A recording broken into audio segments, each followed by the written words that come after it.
শুরুতেই থাকছে শেখ হাসিনার শাসনামলে প্রতি বছর গড়ে ১৬ বিলিয়ন ডলার পাচার হয়েছে শ্বেতপত্রের তথ্য। এবারে জানিয়ে দিব বিশেষ সভা ডেকেছেন প্রধান বিচারপতি। সুপ্রিম কোর্টের উভয় বিভাগের বিচারপতিদের নিয়ে বিশেষ সভা ডেকেছেন প্রধান বিচারপতি সৈয়দ রেফাত আহমেদ। এবারে জানিয়ে দিব নির্বাচনের পথে হাঁটছে সরকার, ইসির সিগন্যাল পেলেই তারিখ ঘোষণা।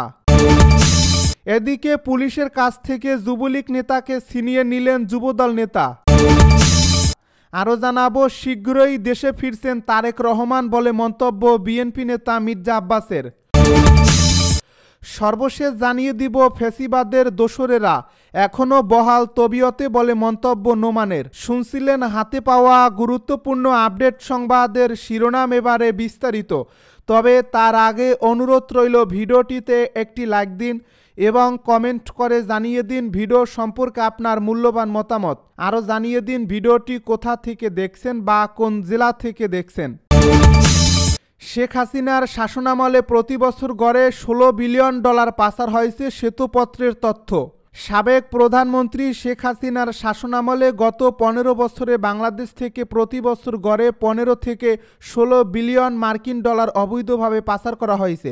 দেশের অর্থনীতির সার্বিক পরিস্থিতি খতিয়ে দেখতে অন্তর্বর্তী সরকার যে শ্বেতপত্র প্রণয়ন কমিটি গঠন করেছে তাদের চূড়ান্ত প্রতিবেদন এই তথ্য পাওয়া গেছে। বিশিষ্ট অর্থনীতিবিদ দেবপ্রিয় ভট্টাচার্যের নেতৃত্বে গঠিত শ্বেতপত্র প্রণয়ন কমিটি ৩ মাসের অনুসন্ধান শেষে তাদের চূড়ান্ত প্রতিবেদন আজ রোববার প্রধান উপদেষ্টা ডক্টর মুহম্মদ ইউনূসের কাছে হস্তান্তর করেছে। প্রধান উপদেষ্টার তেজগাঁও কার্যালয়ে অনুষ্ঠিত এ প্রতিবেদন হস্তান্তর অনুষ্ঠানে কমিটির প্রধান দেবপ্রিয় ভট্টাচার্য ছাড়াও অন্য সদস্যরা উপস্থিত ছিলেন। প্রধান উপদেষ্টার দপ্তর থেকে পাঠানো সংবাদ বিজ্ঞপ্তিতে জানানো হয়েছে, শেখ হাসিনার শাসনামলের দুর্নীতি, লুণ্ঠন ও ভয়ঙ্কর রকমের আর্থিক কারচুপির যে চিত্র প্রতিবেদনে পাওয়া গেছে তা আতঙ্কিত হওয়ার মতো বলে কমিটির পক্ষ থেকে বলা হয়েছে। প্রধান উপদেষ্টা অধ্যাপক ইউনূস এই যুগান্তকারী কাজের জন্য কমিটিকে ধন্যবাদ জানিয়ে বলেন, চূড়ান্ত হওয়ার পর এটি জনসাধারণের জন্য প্রকাশ করা উচিত এবং স্কুল, কলেজ, বিশ্ববিদ্যালয়ের পাঠ্যপুস্তকে অন্তর্ভুক্ত করে শিক্ষার্থীদের পড়ানো উচিত। তিনি আরও বলেন, এটি একটি ঐতিহাসিক দলিল। জুলাই আগস্টের গণ অভ্যুত্থানের পর অর্থনীতিকে যে ভঙ্গুর দশায় আমরা পেয়েছি তা এই রিপোর্টে উঠে এসেছে। জাতি এই নথি থেকে উপকৃত হবে। প্রধান উপদেষ্টা আরও বলেন, আমাদের গরিব মানুষের রক্ত পানি করা টাকা যেভাবে তারা লুণ্ঠন করেছে তা আতঙ্কিত হওয়ার মতো। দুঃখের বিষয় হলো তারা প্রকাশ্যে এই লুটপাট চালিয়েছে। আমাদের বেশিরভাগ অংশই এর মোকাবিলা করার সাহস করতে পারেনি। পতিত স্বৈরাচারী শাসনামলের ভয়ে রাজত্ব এতটাই ছিল যে বাংলাদেশের অর্থনীতি পর্যবেক্ষণকারী বহুপক্ষীয় সংস্থাগুলো এই লুণ্ঠনের ঘটনায় অনেকাংশে নীরব ছিল। বিশেষ সভা ডেকেছেন প্রধান বিচারপতি। সুপ্রিম কোর্টের উভয় বিভাগের বিচারপতিদের নিয়ে বিশেষ সভা ডেকেছেন প্রধান বিচারপতি সৈয়দ রেফাত আহমেদ।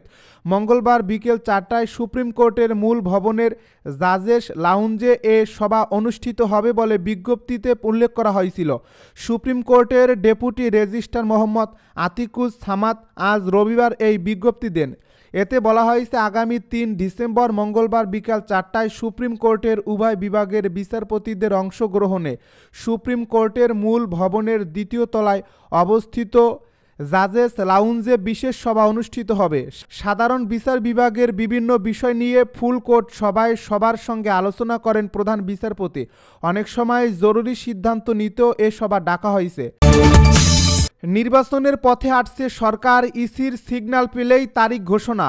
অন্তর্বর্তীকালীন সরকার নির্বাচনের পথে হাঁটছে উল্লেখ করে ধর্ম বিষয়ক মন্ত্রণালয়ের উপদেষ্টা ডক্টর আফামা খালিদ হোসেন বলেন, এ লক্ষ্যে সরকার ইতিমধ্যে নির্বাচন কমিশন গঠন করেছে। কমিশন ভোটার তালিকা হালনাগাদ সহ নির্বাচনের সার্বিক প্রস্তুতি সম্পূর্ণ করে সরকারকে সবুজ সংকেত দিলে প্রধান উপদেষ্টা নির্বাচনের তারিখ ঘোষণা করবেন। শনিবার দুপুরে রাজধানীর ইনস্টিটিউশন অব ডিপ্লোমা ইঞ্জিনিয়ার্স বাংলাদেশে বাউফল ফাউন্ডেশন কর্তৃক গুণীজন ও কৃতি শিক্ষার্থী সংবর্ধনা অনুষ্ঠানে প্রধান অতিথির বক্তব্যে তিনি একথা বলেন। আফামা খালিদ হোসেন বলেন, এ নির্বাচনের মাধ্যমে একজন ভোটার তার পছন্দের প্রার্থীকে ভোট দেওয়ার স্বাধীনতা পাবে। একটি অবাধ, সুষ্ঠু ও নিরপেক্ষ নির্বাচন জাতিকে উপহার দেওয়ার প্রতিশ্রুতিবদ্ধ অন্তর্বর্তীকালীন সরকার। এ সরকার ক্ষমতা ধরে রাখতে চায় না এবং ক্ষমতা ধরে রাখার দায়িত্ব নেয়নি। নির্বাচনের মাধ্যমে যারা বিজয়ী হবে তারা সরকার গঠন করবে। নির্বাচিত সরকারের কাছে অন্তর্বর্তীকালীন সরকার দায়িত্ব হস্তান্তর করবে। ধর্ম উপদেষ্টা আরও বলেন, সাম্প্রতিক সময়ে একটি গোষ্ঠী রাষ্ট্রের শান্তি শৃঙ্খলা বিনষ্টের চক্রান্ত করছে। তাদের কোনো চক্রান্তই সরকার সফল হতে দেবে না। যারা রাষ্ট্রের শান্তি শৃঙ্খলা নষ্ট করতে চায় তাদের কোনো ছাড় দেওয়া হবে না। প্রচলিত আইনে তাদেরকে বিচারের মুখোমুখি হতে হবে। অন্তর্বর্তীকালীন সরকার জনগণের সরকার, সুতরাং এ সরকার জনগণের প্রত্যাশা পূরণে কাজ করবে। জনগণের মুখের ভাষা এ সরকার বুঝে এবং বুঝতে চেষ্টা করবে। তিনি আরও বলেন, গত 15 বছরে আওয়ামী লীগ গুণীজনদের সম্মান না দিয়ে দলীয় চোর, ডাকাত, দুর্নীতিবাজ, সন্ত্রাসীদের গুণীজন সাজিয়ে রাষ্ট্রীয় সম্মাননা প্রদান করেছে। পুলিশের কাছ থেকে যুবলীগ নেতাকে ছিনিয়ে নিলেন যুবদল নেতা। গাজীপুর সদর উপজেলায় এক যুবলীগ নেতাকে আটক করে থানায় নেওয়ার সময় পুলিশের কাছ থেকে ছিনিয়ে নিয়েছে একদল যুবদল নেতা। এমন অভিযোগ উঠেছে ভাওয়ালগড় ইউনিয়নের যুবদল নেতা মামুন শিকদারের বিরুদ্ধে। শনিবার সন্ধ্যায় সদর উপজেলার ভাওয়ালগড় ইউনিয়নের মেম্বার বাড়ি এলাকায় এ ঘটনা ঘটে। ছিনিয়ে নেওয়া রাজু আহমেদ সদর উপজেলা যুবলীগের সহসভাপতি এবং অভিযুক্ত মামুন শিকদার ভাওয়ালগড় ইউনিয়নের 4 নম্বর ওয়ার্ড যুবদলের সাধারণ সম্পাদক। জয়দেবপুর থানার এসআই বাহার আলম জানান, গাজীপুর সদর উপজেলা যুবলীগের সহসভাপতিকে আটক করে থানায় নিয়ে যাচ্ছে পুলিশ। পথিমধ্যে ভাওয়ালগড় ইউনিয়ন যুবদলের নেতা মামুন শিকদার পুলিশের গাড়ি থেকে আসামিকে ছিনিয়ে নিয়ে যায়। এ ঘটনায় যুবদলের সাধারণ সম্পাদক মামুন শিকদারকে ইউনিয়ন বিএনপির পক্ষ থেকে কারণ দর্শানোর নোটিশ দেওয়া হয়েছে। ভাওয়ালগড় ইউনিয়ন যুবদলের আহ্বায়ক শরীফুল ইসলাম শরীফ ও সদস্য সচিব রফিকুল ইসলাম রবিনের স্বাক্ষরিত ওই নোটিশে জানানো হয়, যুবদল শাখার 4 নম্বর ওয়ার্ডের সাধারণ সম্পাদককে সংগঠনের গণতন্ত্র বিরোধী কার্যকলাপের অভিযোগে কারণ দর্শানোর নোটিশ প্রদান করা হয়েছে। শীঘ্রই দেশে ফিরছেন বিএনপি নেতা তারেক রহমান বলে মন্তব্য মির্জা আব্বাসের। বিএনপির ভারপ্রাপ্ত চেয়ারম্যান শীঘ্রই দেশে ফিরে আসছেন বলে জানিয়েছেন দলটির স্থায়ী কমিটির সদস্য মির্জা আব্বাস।